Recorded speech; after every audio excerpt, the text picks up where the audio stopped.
Bonjour à tous et bienvenue dans la jungle de Story Jungle. Alors aujourd'hui, on va parler marque employeur avec mon invité.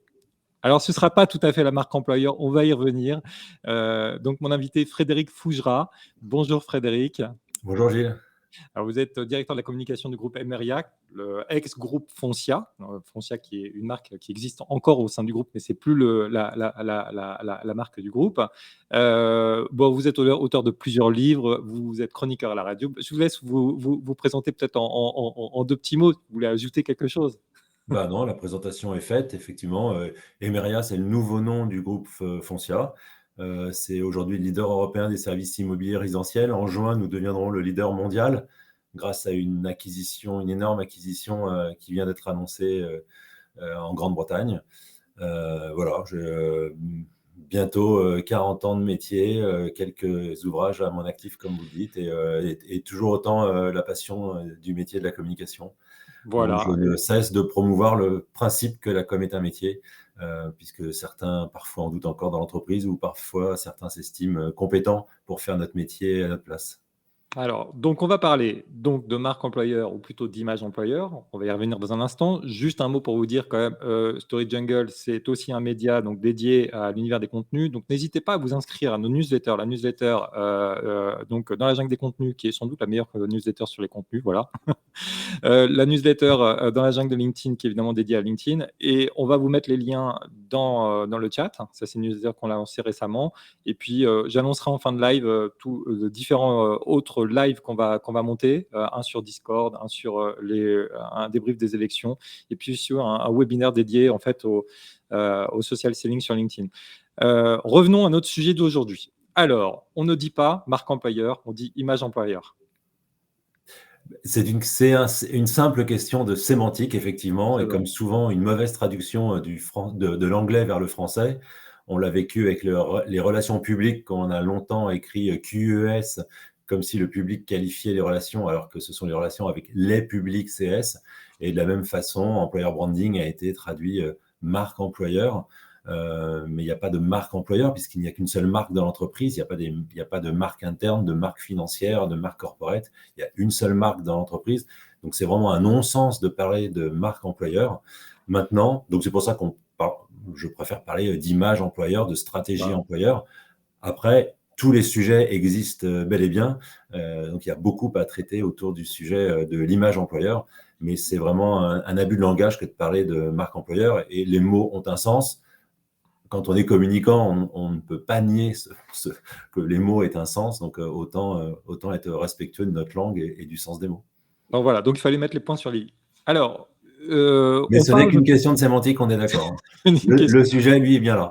Rentrons justement dans le sujet. Donc, on parle de plus en plus, on le voit, on parle de plus en plus de la grande émission qui est en train d'avoir, évidemment, qui est un phénomène colossal aux États-Unis, qui est en train d'arriver progressivement en Europe.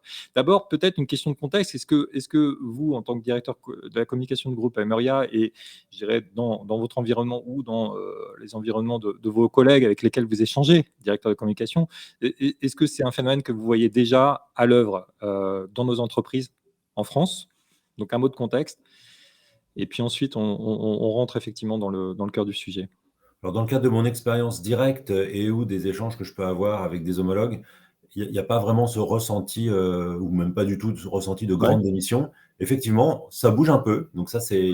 On a vu quand même, oui, il y a des chiffres qui étaient pas mal exposés, par exemple. Oui, mais il y a les chiffres et puis après, il y a le ressenti en interne. Donc effectivement, je nie pas, il y a un peu de mouvement, mais on est loin de la grande démission. À l'inverse, moi, je suis dans des métiers de service et notamment dans les métiers de l'immobilier où déjà, il a toujours été compliqué de recruter. Et donc, c'est pas plus simple aujourd'hui, effectivement.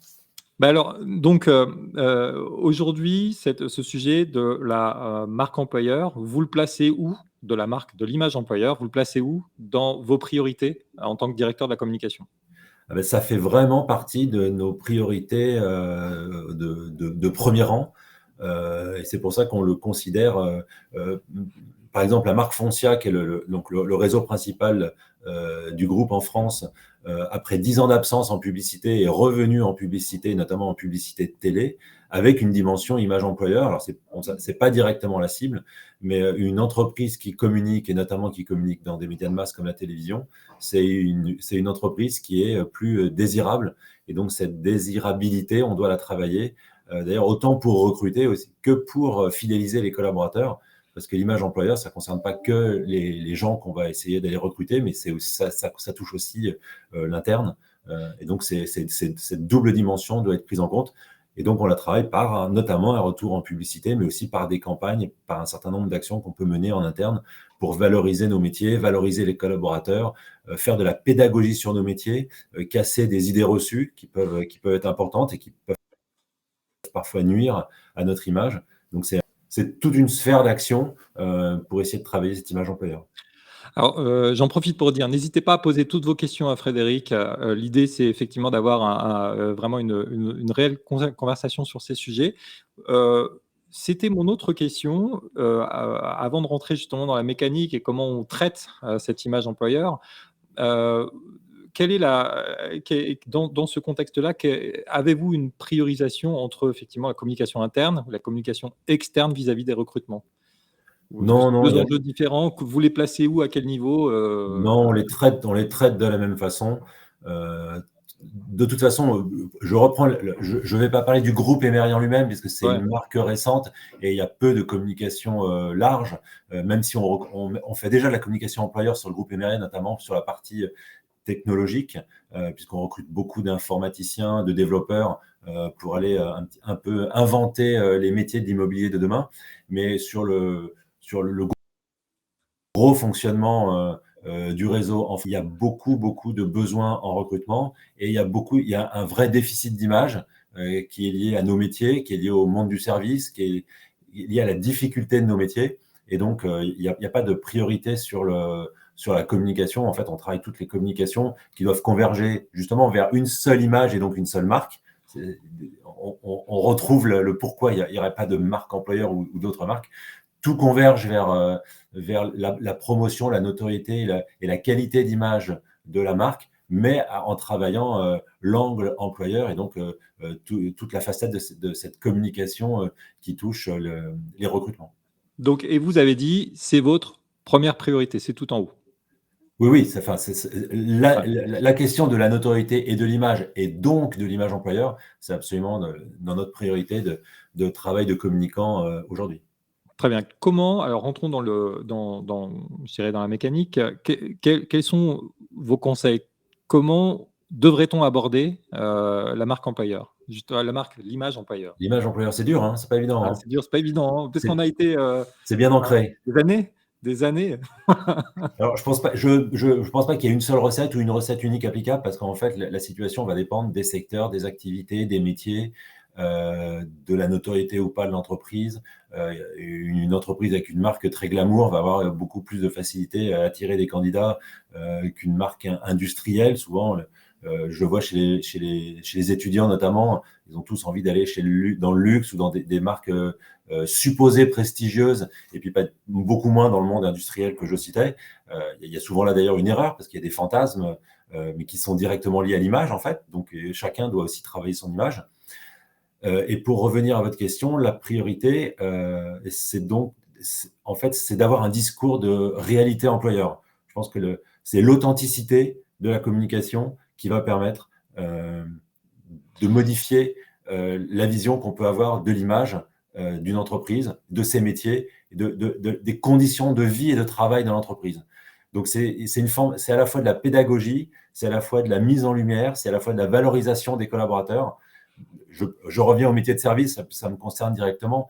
Dans le service, on oublie qu'il y a des hommes et des femmes derrière le service. Un service, c'est pas j'appuie, même quand c'est un service en ligne, c'est pas un ordinateur qui exécute toutes les tâches. Donc il y a bien un moment des hommes et des femmes, et c'est eux qu'on recrute, on ne recrute pas des ordinateurs. Et donc c'est ces gens-là qu'il faut toucher, c'est ces personnes à qui il faut expliquer quel va être leur quotidien, dans quelles conditions elles vont travailler, quelles sont les forces et les faiblesses de l'entreprise. Là, quand je parlais de discours de réalité employeur, je pense qu'il ne faut pas chercher à tromper les gens. Un recrutement, c'est gagnant-gagnant. C'est gagnant pour l'entreprise, mais c'est aussi gagnant pour le collaborateur. Si on trompe le collaborateur, il va venir, mais il va peut-être pas rester longtemps. Et l'entreprise n'a pas intérêt à avoir un mouvement permanent. Donc voilà, c'est toute cette patte qu'il faut façonner pour arriver à ses fins et servir ses besoins en recrutement et satisfaire les collaborateurs qu'on va recruter, parce qu'un collaborateur, c'est comme un client, il faut quelque part le satisfaire, et ça passe par des modes de rémunération, des avantages proposés par l'entreprise, des conditions de travail, des méthodes managériales, des outils, les outils qui peuvent être proposés pour travailler dans une entreprise versus une autre, ça peut avoir son importance. Donc c'est un tout, et donc derrière tout ça, pour le faire savoir, le faire comprendre, le faire admettre, il y a un petit travail de communication qui est bien utile.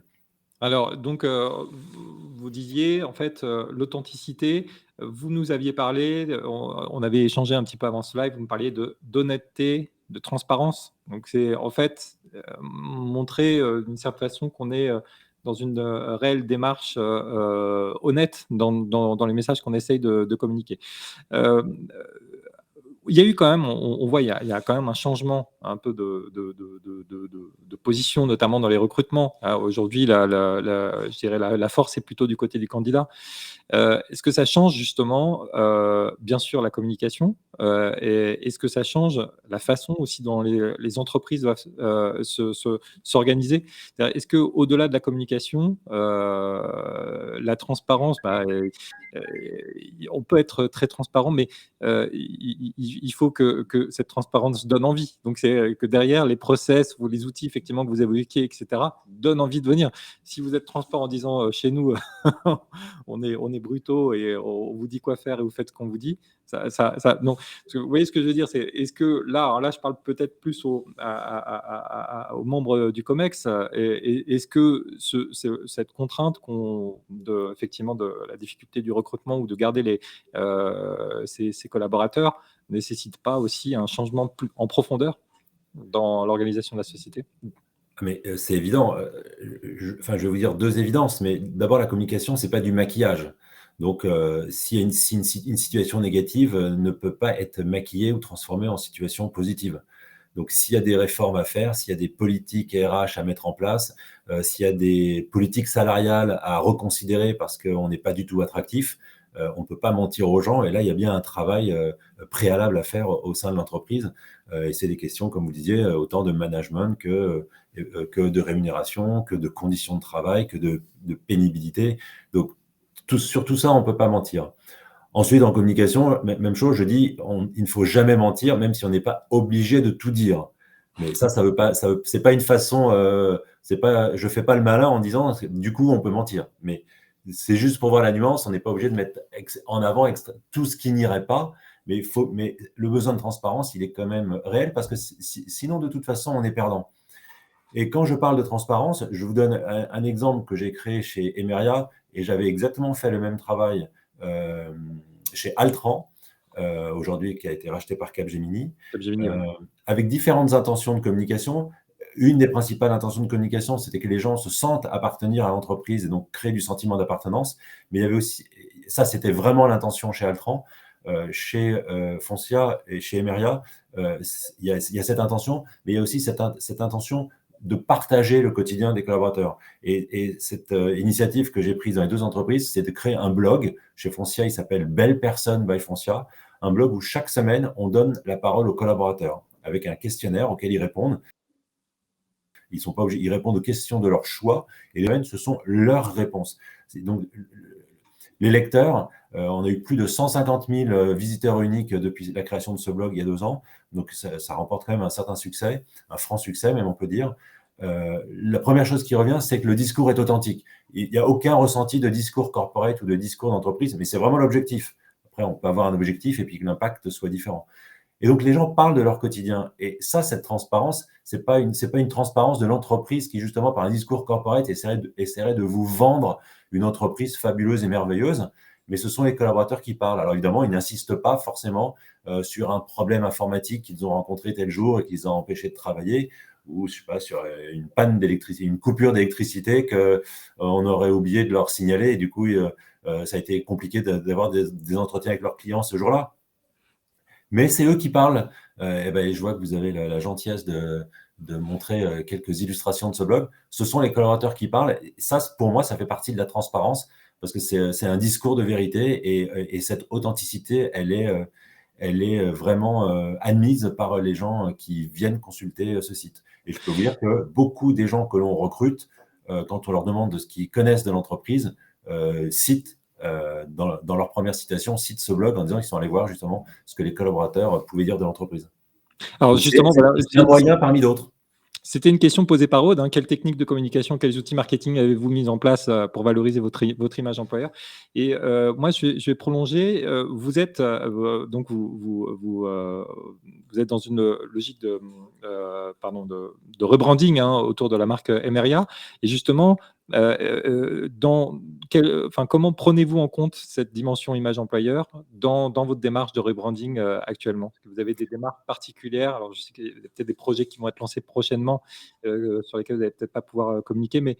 Non, parce que le rebranding, c'est vraiment, Emeria, c'est vraiment une marque holding, donc il y a quand même un travail de communication qui reste, lui, pour le coup, très corporate, et donc c'est pas forcément sur la marque Emeria que j'ai le plus à partager, non pas par souci de confidentialité, mais parce que c'est un travail beaucoup plus corporate, même si on a notre start-up interne, Emeria Technologies, qui, elle, recrute beaucoup sur des postes, je disais tout à l'heure, de développeurs et tout ce qui touche à l'informatique. Et donc là, pour le coup, on passe par une plateforme spécialisée sur ces métiers pour promouvoir cette activité, promouvoir les dossiers sur lesquels cette branche interne travaille et sur les métiers spécifiques, donc très liés au développement informatique, sur lesquels on peut recruter. En revanche, le rebranding, il a été fait il y a un petit peu moins de 4 ans sur la marque Foncia. Et c'est depuis que ce travail de rebranding a été fait d'un côté et un énorme travail de transformation de l'entreprise a été engagé de l'autre côté. Et on a attendu 4 ans, enfin 3 ans en réalité, puisqu'on a commencé à communiquer l'an dernier. On a attendu 3 ans que ce travail de transformation commence à avoir une concrétisation et des premiers effets pour commencer à reprendre la parole et justement à communiquer.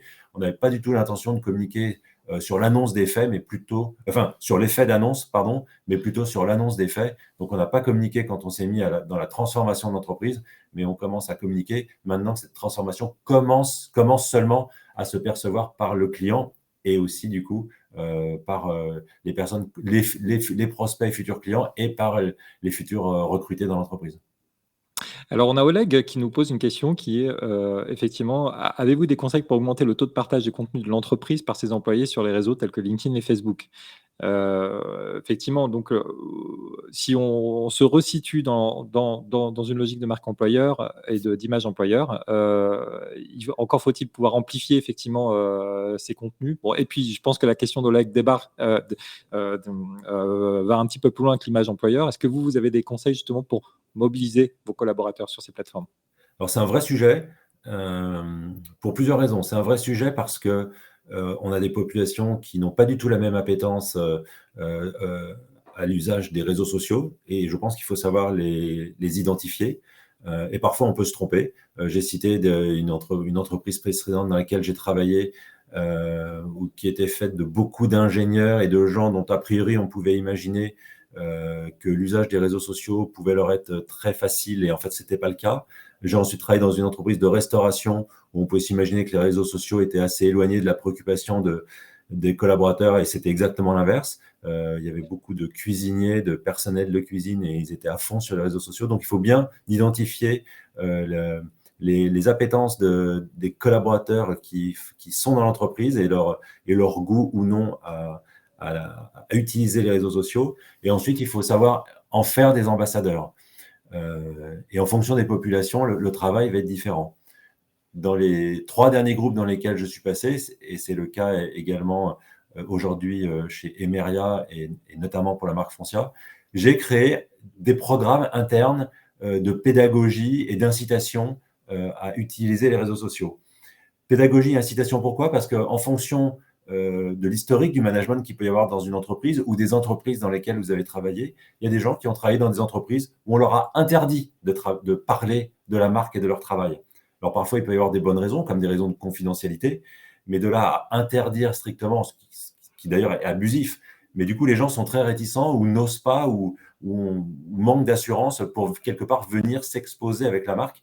Donc, je pense qu'il faut les accompagner. Et les accompagner, c'est leur dire ce qui est possible, ce qui n'est pas possible. Et c'est aussi prendre les gens à leur niveau de compétence d'utilisation des réseaux sociaux.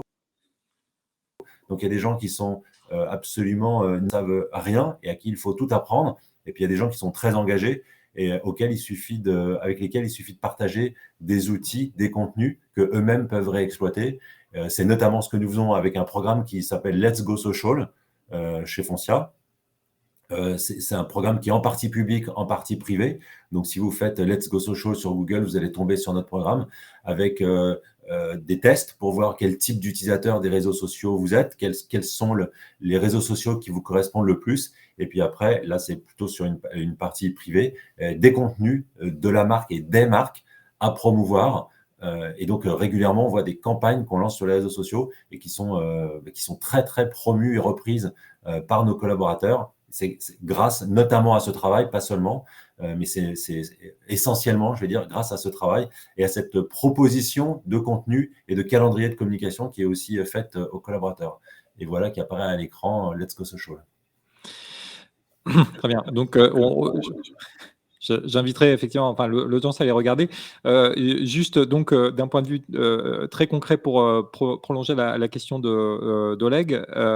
Donc, vous avez d'une part des programmes de formation en interne et d'autre part une partie de votre équipe au niveau de la communication qui est en support des différentes personnes que vous avez identifiées pour pouvoir rayonner pour pouvoir rayonner vos messages en fait. Exactement. Et avec des campagnes mensuelles où il y a un calendrier annuel qui est prévu avec chaque mois dédié à une thématique et du coup une communication ou des communications qui vont avoir lieu. Donc, on parle bien réseaux sociaux, hein, je suis uniquement sur les réseaux sociaux. Donc, des campagnes sociales qui vont être déployées chaque mois et du coup reprises et avec des réseaux qui vont être inondés grâce à l'engagement des collaborateurs. Alors, je vais reprendre les questions de Florent et de Pauline juste après, mais une question, y a-t-il, puisqu'on parle des réseaux sociaux, y a-t-il un réseau social en particulier, j'imagine que c'est fonction de l'entreprise, mais selon vous, y a-t-il un réseau social particulier qui doit être au centre de l'attention quand on travaille sur l'image employeur? Alors, sur l'image employeur, on va naturellement citer LinkedIn parce que c'est le réseau qui est dit professionnel, mais en réalité, tous les réseaux sont bons à prendre pour l'image, pour travailler son image et son image employeur en particulier. Mais comme vous l'avez dit, ça va dépendre des besoins, en fait, de l'intention de communication. Donc, en communication, il faut d'abord savoir pourquoi on fait quelque chose. Après, il faut savoir ce qu'on a à partager. Donc, suivant le secteur d'activité, suivant l'entreprise, suivant aussi peut-être le type de suivi de population sur un réseau plutôt qu'un autre, on va choisir le bon réseau pour aller communiquer. Je suis dans une entreprise qui ne communique pas du tout sur TikTok parce que ça n'a aucun sens par rapport à mes cibles. Une entreprise qui aurait à recruter des populations assez jeunes ou très jeunes aurait tout intérêt évidemment à aller sur LinkedIn, par exemple.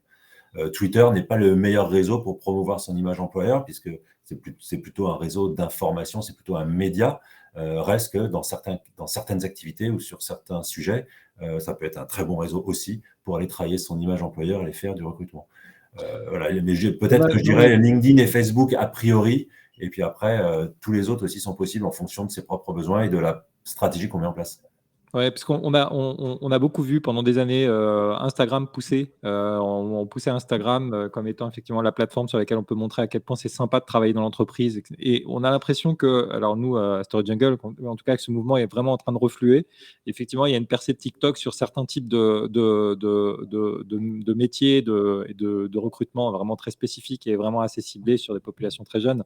Mais il y a une vraie poussée, enfin, on le voit, on la documente, hein, et donc il se passe pas mal de choses sur sa plateforme et beaucoup moins sur Instagram. En tout cas, c'est notre impression. On a une question on peut vraiment penser que TikTok succède à Instagram sur ce type de cible et sur ce type de besoin. Alors, votre blog est-il sans filtre, Frédéric? Mon blog est-il sans filtre? Le blog de vos collaborateurs, le blog qu'on évoquait tout à l'heure. Non, j'imagine qu'il y a quand même un travail. De toute façon, c'est vous qui tendez le micro, donc j'imagine que c'est la question de Florent, hein, qui nous dit: «Question relative au blog des collaborateurs, est-il modéré ou est-ce totalement sans filtre?» Alors, il est modéré sur un seul point. Si les collaborateurs font une faute de français, par exemple, si par exemple il y a une faute de français, elle va être corrigée sans leur revenir vers eux. S'ils disent quelque chose de probablement erroné, c'est pas du politiquement correct que je dis, hein, s'ils expriment quelque chose qui ne semble pas être ce qu'ils veulent dire, alors on va leur demander si leur intention est vraiment de dire ça, et à ce moment-là, soit ils réexpriment leurs propos, soit on leur fait une proposition. Mais c'est la seule modération, et c'est, je dirais, moins de 1 portrait sur 10 ou sur 20 sur lesquels il y a une réintervention. Mais parfois, il y a des petites fautes de français, voilà, on va pas laisser passer. Ça serait pas Mais on valorisant pour la imagine personne d'avoir laissé passer une erreur On de imagine ce que niveau-là. comme vous leur tendez le micro, ils vont pas non plus, être très, très libres dans leur critique de l'entreprise. C'est pas l'objet, c'est pas là que Mais ça se passe. oui, l'objet n'est pas de critiquer l'entreprise. L'objet est de présenter de se présenter et de présenter leur métier. Bien sûr, S'ils oui. veulent critiquer l'entreprise, il y a plein d'autres espaces pour le faire. Ouais. Certains peuvent ne pas se gêner, mais effectivement, c'est pas le lieu. D'accord. Et Quel est en le tout cas, c'est jamais arrivé que quelqu'un tente de nous renvoie une interview en, avec des propos ultra négatifs pour voir si ça passe ou pas. Ça c'est jamais arrivé.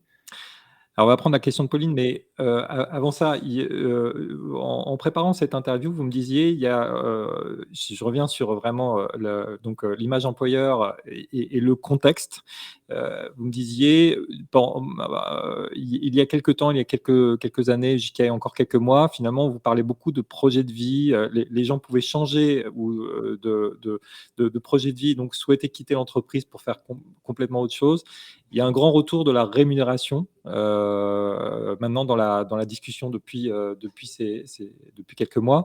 D'abord, est-ce que c'est quelque chose qui se confirme et d'autre part, comment on l'aborde, enfin comment on le traite parce que évidemment, c'est en termes de communication, venez chez nous parce que vous allez être bien payé, c'est pas terrible en termes d'image. Enfin, c'est un argument, hein, mais c'est Alors, moins D'une sexy, on va part, dire. d'une part, cette tendance, elle est liée au métier de l'immobilier, hein. Ce sont des études qui sont liées au métier de l'immobilier, donc je ne peux pas affirmer que la tendance soit identique partout.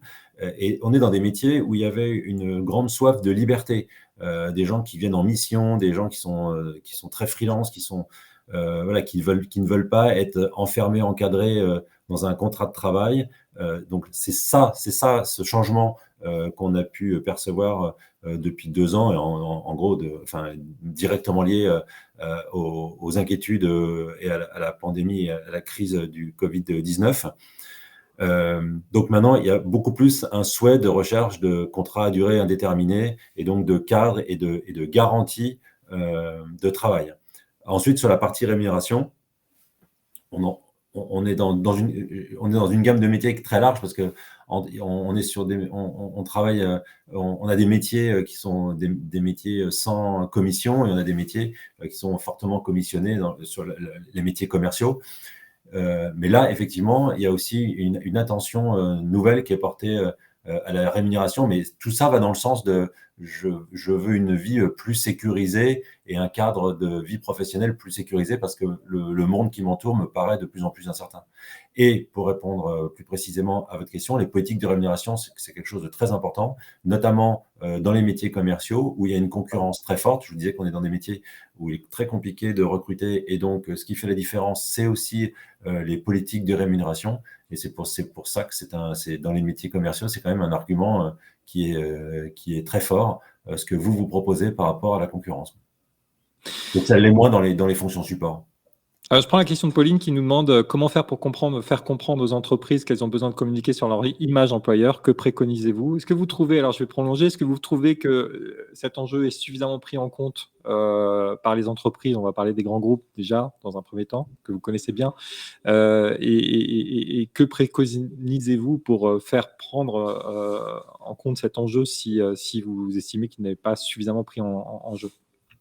Alors, la question, elle est peut-être beaucoup plus large. C'est comment faire comprendre à un dirigeant que la communication, c'est important. Euh, Voilà, ça, absolument, tout à fait. si on a franchi cette étape, l'étape suivante de l'image employeur et de la communication employeur, elle sera beaucoup plus facile. Donc ça, c'est un véritable enjeu, un véritable travail de nous, les professionnels de la communication. Ça veut dire aussi qu'il faut bien choisir son patron.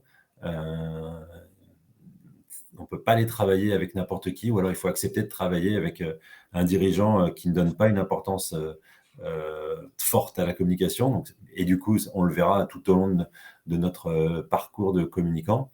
Ensuite, la question de l'importance de l'image employeur, en fait, elle s'impose dans les secteurs où les recrutements sont très tendus. Elle s'impose beaucoup moins dans les secteurs où, de toute façon, on recrute qui on veut, comme on veut. Donc, il y a quand même un peu une question d'offre et de demande et de situation du marché. Mais la principale question, sans vouloir fuir la question de Pauline, c'est vraiment la relation à l'importance de la communication, au rôle stratégique de la communication que peut avoir le dirigeant ou la dirigeante de l'entreprise, et du coup, sa déclinaison sur la confiance qu'il ou elle va porter à ses équipes communication et sur leur travail. Alors, on parlait tout à l'heure. Excusez-moi, Oui, Gilles, du coup, je coupe. bien sûr.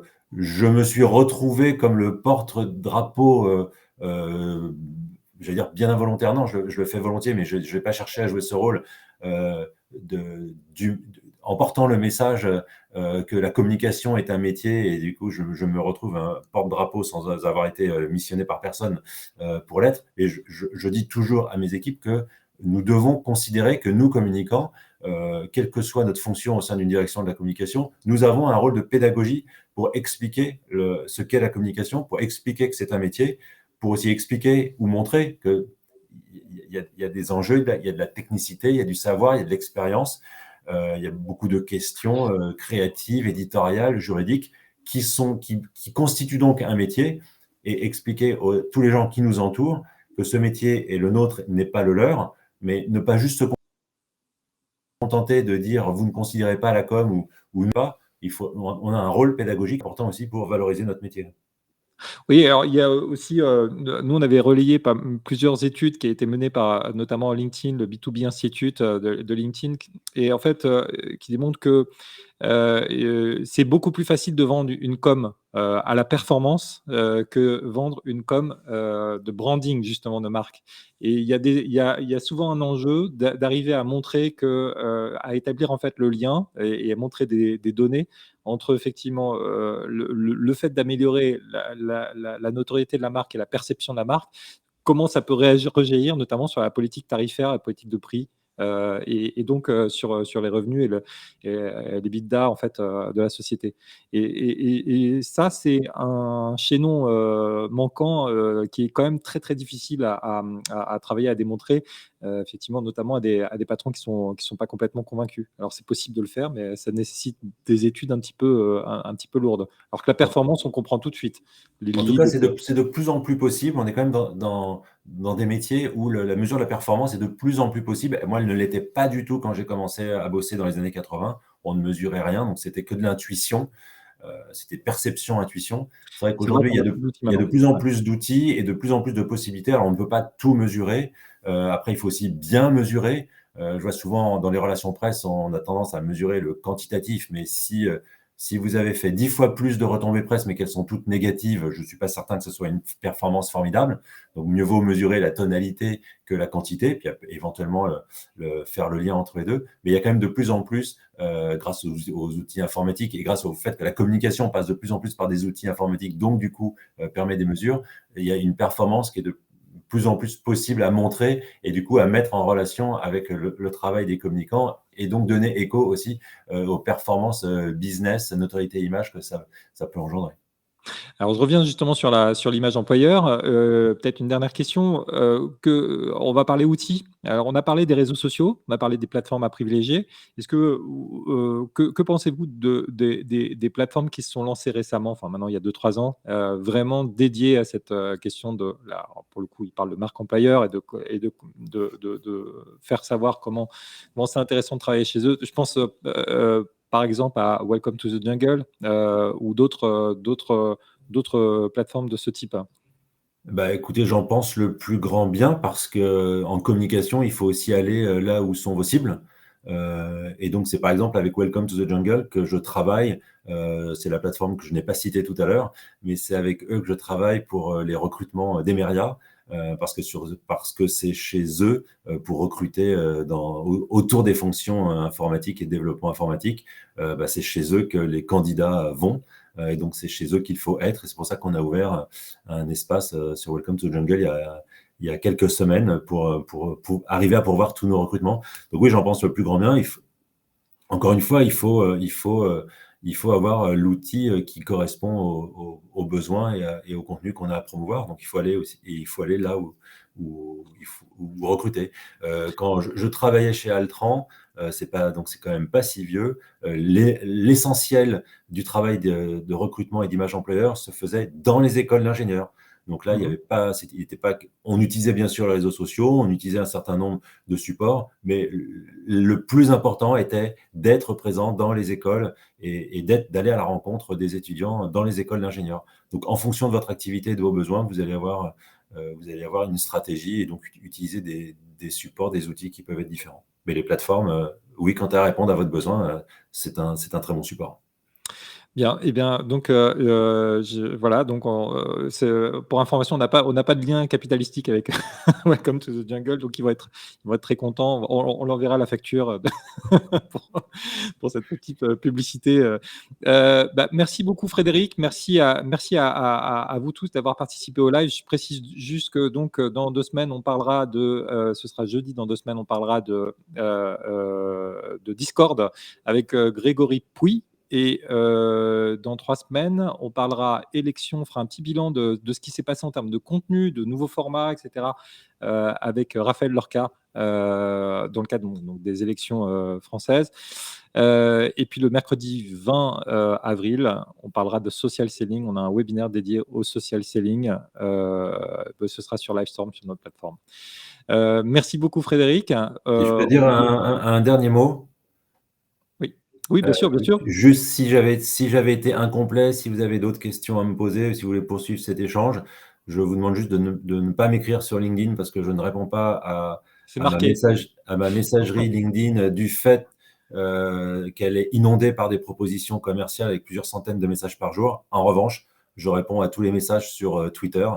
Donc mon compte c'est Fred Fougera. Je répondrai à tous vos messages si vous en avez à m'envoyer. Si vous avez des questions à me poser, n'hésitez pas. Mais merci de privilégier Twitter. LinkedIn, ça risque de passer à l'as. Oui, on prévoit de faire quelque chose, hein, de monter un live. On vous réinvitera sans doute sur justement cette question-là de la messagerie LinkedIn. Mais bon, c'est un autre sujet. Donc, merci beaucoup, Frédéric, et bonne journée. Bonne journée à tous. À très bientôt dans la jungle de Story Jungle. Au Au revoir. revoir. Au revoir. Voilà.